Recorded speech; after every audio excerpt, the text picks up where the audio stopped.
Stunning attack by a lion at a California wildlife sanctuary that left a 24-year-old intern dead. She was in the cage at the time it happened, and authorities are trying to figure out why this morning. And ABC's Cecilia Vega has the very latest from Los Angeles.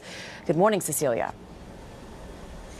Amy, good morning. Boy, what really happened inside this park remains a mystery. Something caused this lion to snap and turn on this intern. Her family tells me she was so new to the job, she wasn't even supposed to be inside the cage. This morning, a team of investigators is trying to figure out what made the lion turn on Diana Hanson in this wild animal park near Fresno Wednesday. The lion has been taken care of. Police say the attack began around 12:30. The 24-year-old intern, who had just 2 months on the job at Cat Haven, was inside an enclosure with this 4-year-old African lion named Couscous. Another park worker frantically tried to distract the cat as it mauled Hanson, but nothing worked. Less than 30 minutes after Hanson had entered the cage, sheriff's deputies arrived and began firing, hoping to reach her. It was too late. The lion was shot and killed per our safety protocols. Overnight, Hanson's father spoke with ABC News. How if she ever got inside the cage and why she would be inside the cage, because I thought she made it real clear that they don't let anybody in the cage except the owner. This morning, the 100-acre private zoo is closed to the public. Later today, state wildlife officials will do a necropsy on Couscous, trying to determine what may have caused the attack. This is a situation where you had somebody was too close to a lion. The park's owner said overnight the lion had been raised there since it was just 8 weeks old. It even made an appearance on Ellen when it was a cub. Look at those claws. This morning, Hanson's father says his daughter never feared working with big cats, even though her parents feared the worst. Anybody who works with cats know that they are wild animals, and they can turn, even on people that are closest to them. So I always had this horrible nagging premonition that I would get a call like this.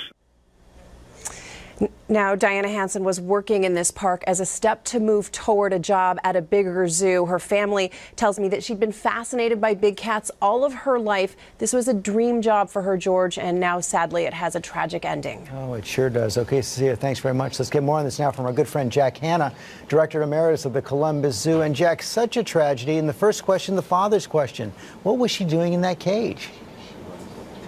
Well, you know, it's hard to say what she was doing in the cage, George, because she was by herself, and from what I read this morning, early this morning hours, is that her boyfriend or someone was there. Now, you and I both know that sometimes we do things at times when we're trying not to impress somebody, but show somebody what we can do. And I think as they look into this, as I said last night when I heard this, it makes no sense because this facility has been approved. It's a very fine facility from what I've heard. I've not been there. But no one can go in with a large cat like that. My understanding is there are protocols to have 2 or 3 people in there, and they do feed the cat in a different enclosure. So why would you get the key and go in there? Some people, George, have a fascination, especially with big cats, lions especially being the king of beasts, a magnificent animal.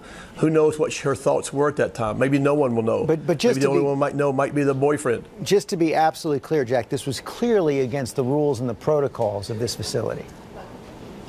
Exactly. And her father, according to a statement at the LA Times, said she was totally fearless of the animals. This, George, is where you have a train wreck. When we film in the wild, the cats, or wherever we work with them, we have a comfort zone of the animal, as you know from Good Morning America, a comfort zone of the animal and comfort zone of us, especially to a large animal like this. And when those comfort zones are crossed, George, there's a train wreck. Obviously, the comfort zone of this lion was crossed, and at that point, a lion did what he has to do. What set it off?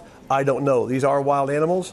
And these things happen. We have tens of thousands of animals in zoos, and these accidents happen. They're very rare, but this is a tragedy, obviously, for the family and for the owner of that facility. Bottom line, are these sanctuaries worth the risk? Yes, George, they're worth the risk because right now we probably have more lions and tigers in this country in backyards, so to speak. I'm not talking about those that are reputable breeds. I'm talking about just in backyards for pets and that type of thing than we have probably in all the zoos in the country put together.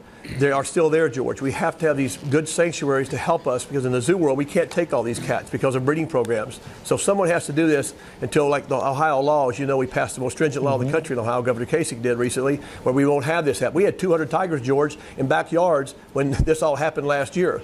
And now those 200 tigers will not be there anymore in about another few months if those people don't make the correct regulations. And now we have to have sanctuaries to put these cats in if we have to take them.